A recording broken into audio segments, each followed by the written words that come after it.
रात की नीरवता में, जब जंगल की पत्तियां भी खामोशी से कांपती हैं, जब हवा में सावन की नमी के साथ एक अनजाना सन्नाटा उतर आता है, तब धरती के नीचे दबे हुए कुछ ऐसे राज जाग उठते हैं जो इंसानों ने बहुत पहले भूलने की कोशिश की थी। पर बदला वो कभी नहीं भूलता। आज की कहानी उसी बदले की है, एक ऐसी प्रेग्नेंट नागिन के क्रोध की, जिसके अजन्मे बच्चों को इंसानों की लालच ने छीन लिया था। सालों बाद सावन की एक रात वो लौट चुकी है, और अब पूरा गांव एक एक कर गायब होने लगेगा। एक दशकों पुरानी घटना। गांव धर्मपुर के पास एक घना अंधकारमय जंगल था, कुहा सावन। कहा जाता था कि वहां नाग-नागिनों का राज चलता है। लोग मानते थे कि नागों को छेड़ना मौत को आमंत्रण देना है, पर लोभ से अंधे कुछ मनुष्य इन मान्यताओं को कभी नहीं मानते। उसी गांव में रघुराम, भोला, सत्यनारायण और धन्ना नाम के 4 शिकारी रहते थे।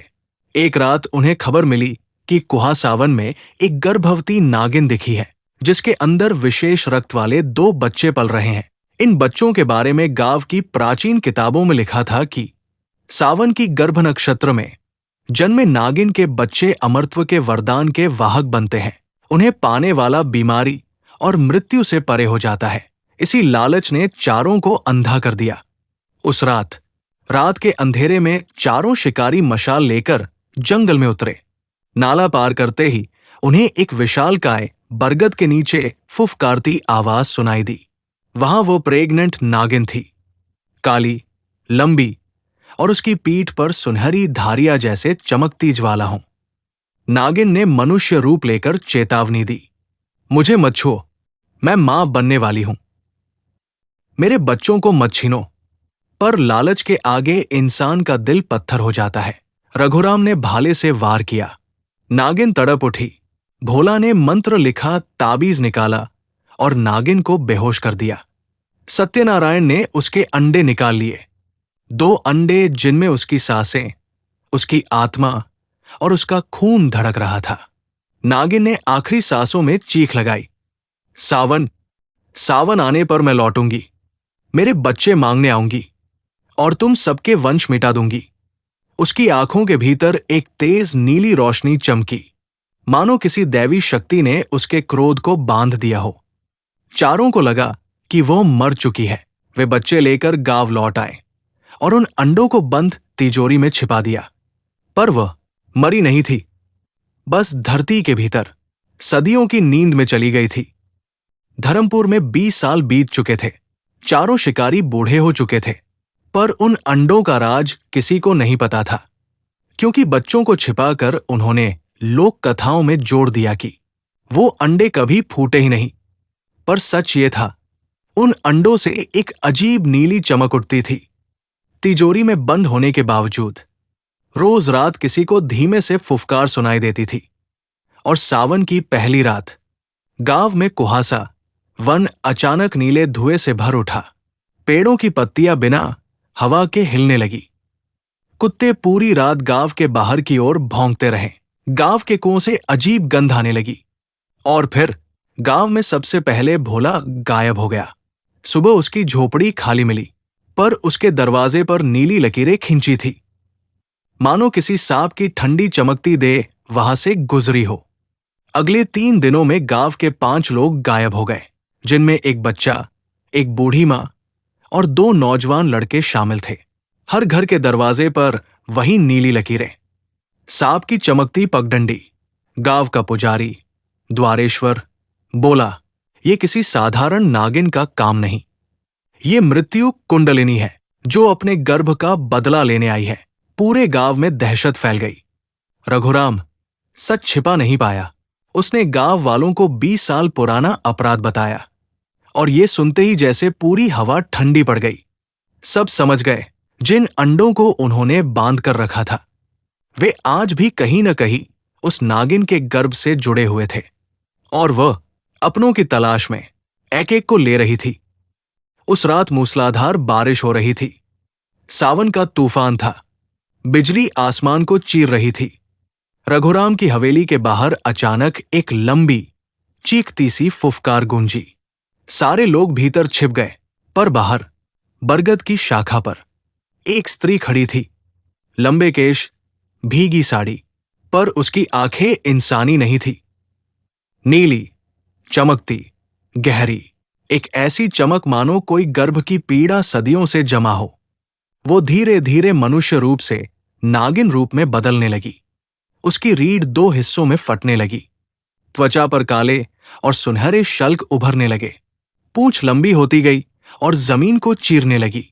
ये वही नागिन थी जिसे वे मरा समझ बैठे थे। वो बोली, मेरे बच्चे लौटाओ। उनकी धड़कनें अब भी तुम्हारी तिजोरी में कैद है। उसकी आवाज में ऐसी कंपन थी कि पास के पेड़ की जड़ें खुद ब खुद कांपने लगी। सच जानने के बाद गांव वालों को तिजोरी खोलने में देर नहीं लगी।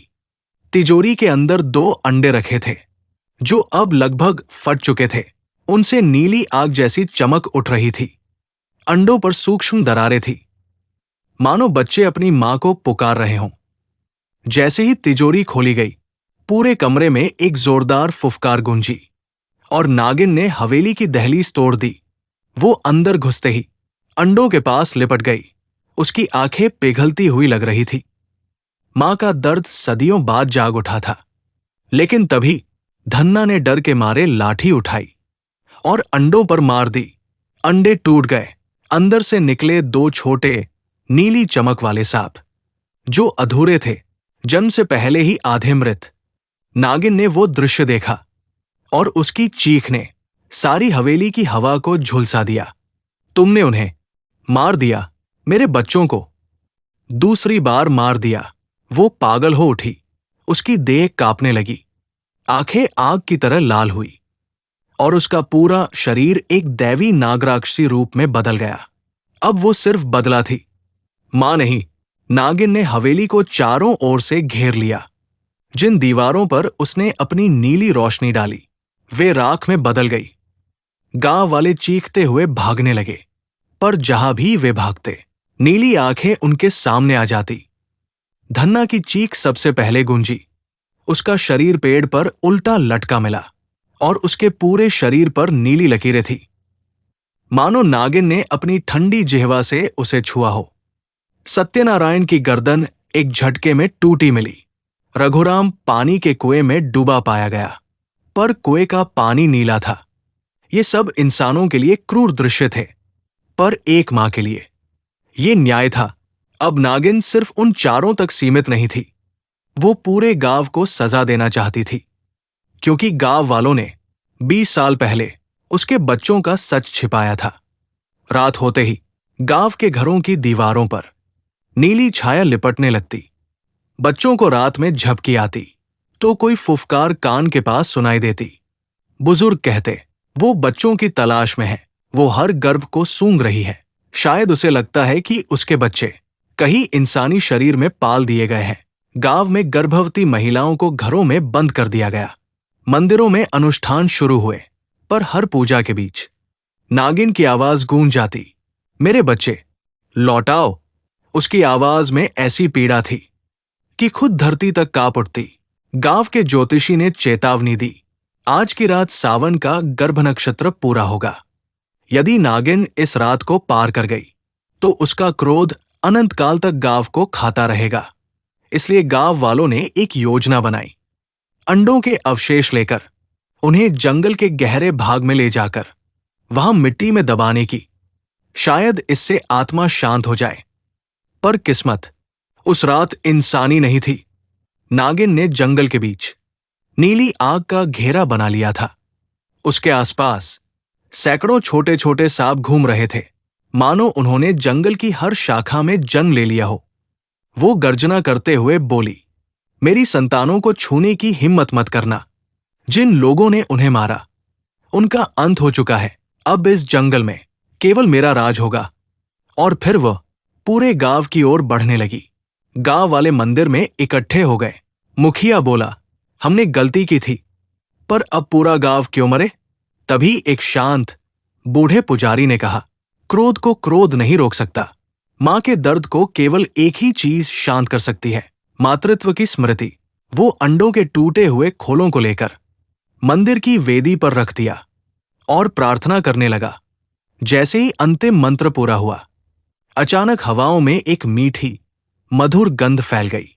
एक पल को पूरा वातावरण शांत हो गया और इस शांत हवा में नागिन ने मंदिर के सामने रूप धारण किया। उसकी आंखों में पहली बार क्रोध की जगह एक गहरा शोक था। वो धीमे स्वर में बोली, मेरे बच्चे, उनकी सांसें अब भी इस धरती में बसी है। पंडित ने कहा, उन्हें मुक्ति दो, उनकी आत्मा को मुक्त करो। नागिन ने उन खोलों को अपनी देह से लिपटा लिया और धीमे से एक लोरी सी फुफकार गाई, जिसमें मां की करुणा, दर्द और प्रेम सब कुछ घुला हुआ था। अचानक खोलों के टुकड़े नीली चिंगारी बनकर हवा में उड़ गए। वे धरती में समा गए और फिर पूरा जंगल शांत हो गया। नागिन की आंखों में आंसू थे। पहली बार सदियों बाद उसने अपना क्रोध छोड़ दिया था। नागिन ने गांव वालों की ओर देखा। उनमें से कोई भी कुछ बोल नहीं पा रहा था। वो बोली, मैं अब जा रही हूं, पर याद रखना, किसी भी मां के गर्भ को चोट पहुंचाओगे तो स्वयं प्रकृति तुम्हारा शत्रु बन जाएगी। उसका शरीर धीरे धीरे नीली धूल में बदलने लगा। पेड़ों की शाखाएं झुक गई, हवा ठहर गई और फिर वो गायब हो गई। जंगल में बस एक हल्की नीली चमक बची रही। अगर आपको ये कहानी पसंद आई हो तो हमारे चैनल रात के राज को जरूर सब्सक्राइब करें। हम हर रात आपके लिए लेकर आते हैं ऐसी ही काली, रहस्यमयी, डरावनी और सच के पीछे छिपी कहानियां। हम फिर मिलेंगे एक और भयावह रात में, एक और भयावह राज के साथ।